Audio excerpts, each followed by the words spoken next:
Hello everyone and welcome to my channel the Illuminatus English Academy. The purpose of setting up this academy was to help students across the globe, right? There are lots of teachers, innumerable teachers who are doing this job every day, but still I thought, there are certain students who get along only with certain kind of teachers. So maybe, it's a big maybe, I am the same guy for, students looking out for, their particular kind of teacher. And today we are going to discuss this chapter, the last lesson. Now, whenever I teach in class, my first question to my students is, why is the first chapter of the book, why is the first lesson of the book is titled the last lesson, right? Because it holds the key to everything. What holds the key to everything? Your language, आपकी भाषा. It holds the key to everything. Without language, you cease to exist. You don't exist if there is no language.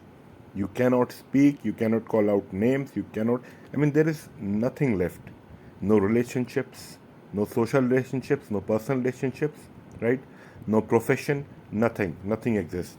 Everything you do or you think is done by using language. That is why this chapter was put in the first place. Now, the last lesson is a short story, and it is set in the backdrop of the Franco-Prussian War, right? And it is narrated from the perspective of this little boy, right? He is the central character. His name is Franz. It is narrated from his perspective. The story deals with the occupation, the subjugation, right? The colonization of Alsace and Lorraine in the year 1870, right? When the army of Bismarck stormed the area and he held it under Prussian control right until the World War I, right? Now, this story gives us a very memorable glimpse, right? It is very brief, but still it is a very memorable glimpse of how one's language is rooted to one's identity and what happens when there is an attempt to slowly sever the tie between a people and its language by a powerful enemy. This story also highlights how language comes to the surface in times of crisis when one's identity is most threatened. So, this chapter, the last lesson, it is a pretty great reminder of how we cannot take our culture, our language for granted, right? And how important it is to love and learn one's language in order to protect one's individual and collective identity. Now, I will try to summarize the story for you in as easy a manner as possible. Now, this story, the last lesson, it is a first person narrative, and the speaker is this little boy named Franz, right?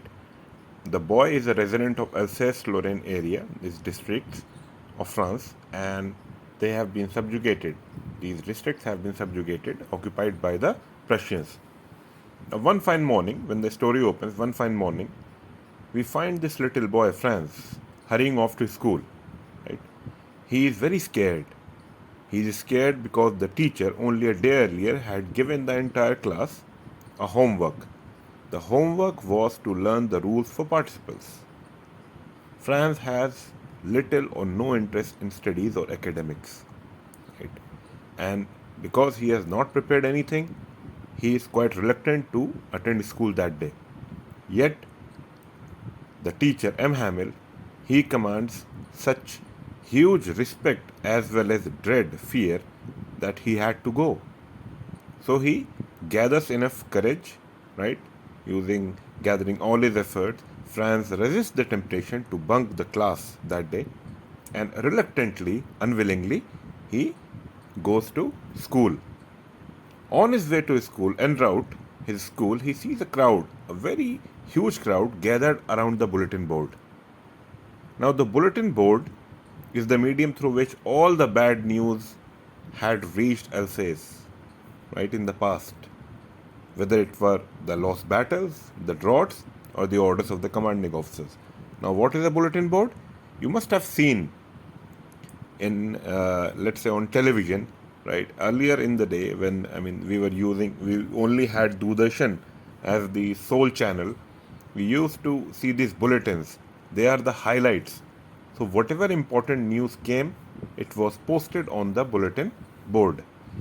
Now, Franz, he is trying to, use the commotion the hustle and bustle of the morning school life.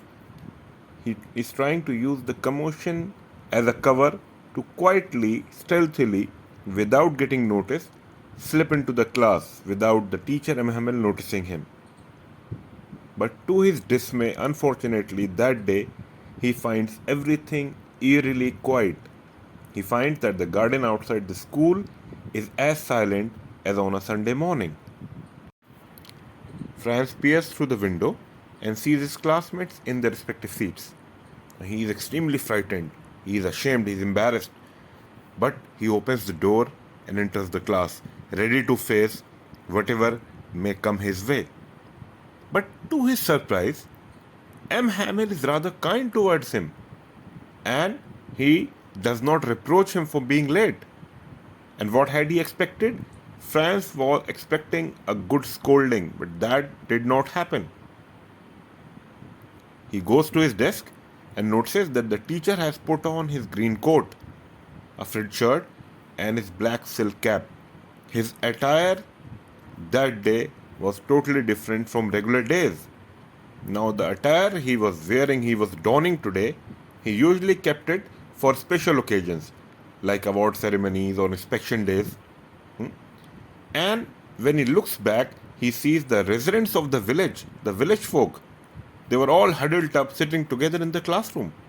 He also sees the old hawser, the former mayor was also there, the former postmaster, and many other village folk sitting on the back benches of the class. All of them, all the villagers, they had a very serious, very solemn look on their faces.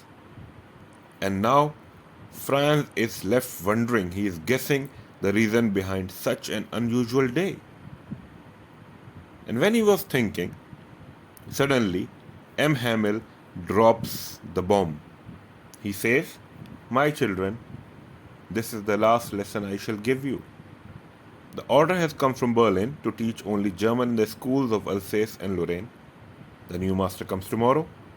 This is your last French lesson. I want you to be very attentive." Franz is taken aback. He is aghast. He is in a state of utter shock.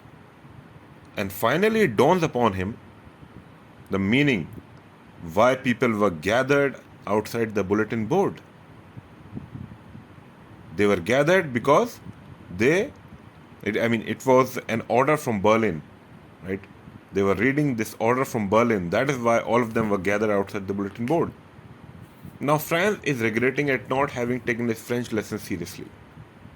Rather, he chose to peek at the bird's nest and go sliding on the Saar. Saar is the name of a river. This was supposed to be his last lesson now, and he doesn't even know how to write. At the same time, he is feeling sad for his teacher, M. Hamel. His teacher, a man who had given 40 years of service, 4 decades, right, to people, to this place. And now he was told to leave it forever. He was forced. He was not doing it willingly. He also realizes the regret of the village folks, their guilt at not having taken their language seriously either. Right. Next, the recitation of lessons begin, and M. Hamel calls little Franz to recite the rules of participles. Now, it was his bad luck, you can say, that M. Hamel only chose him, right, for the homework. To his great embarrassment, he is fumbling, he is completely lost, he doesn't know a thing.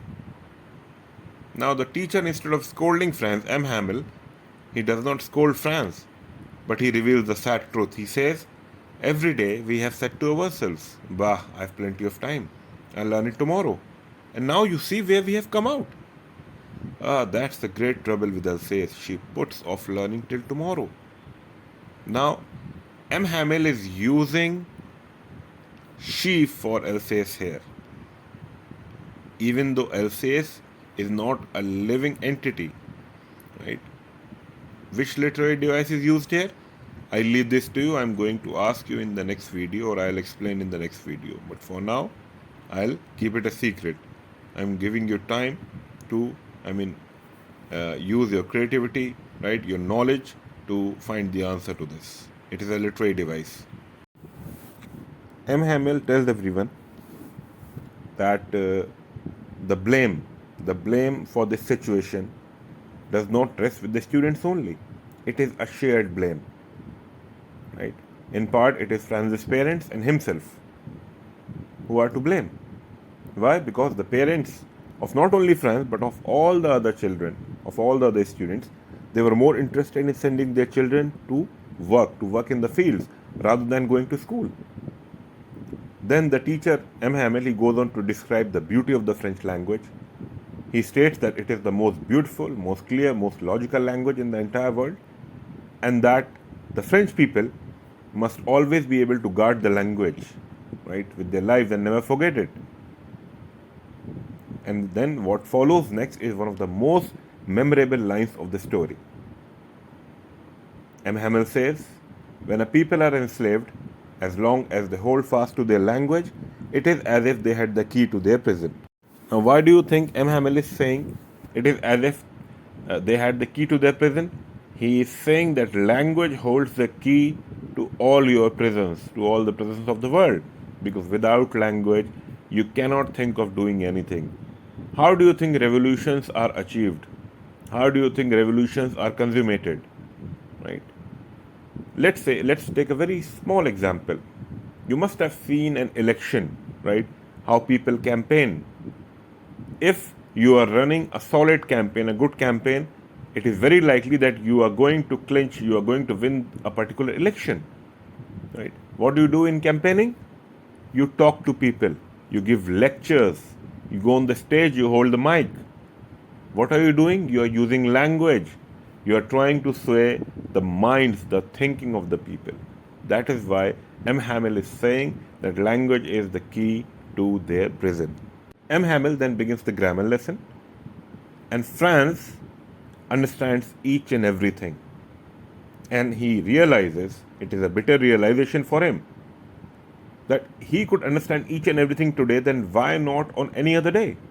Because only today he was focusing, only today he was paying full attention.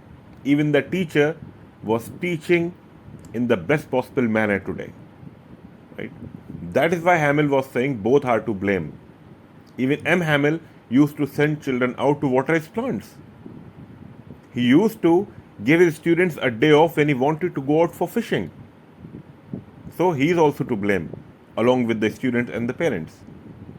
Right? And Franz, it seems that earlier he hadn't listened so carefully.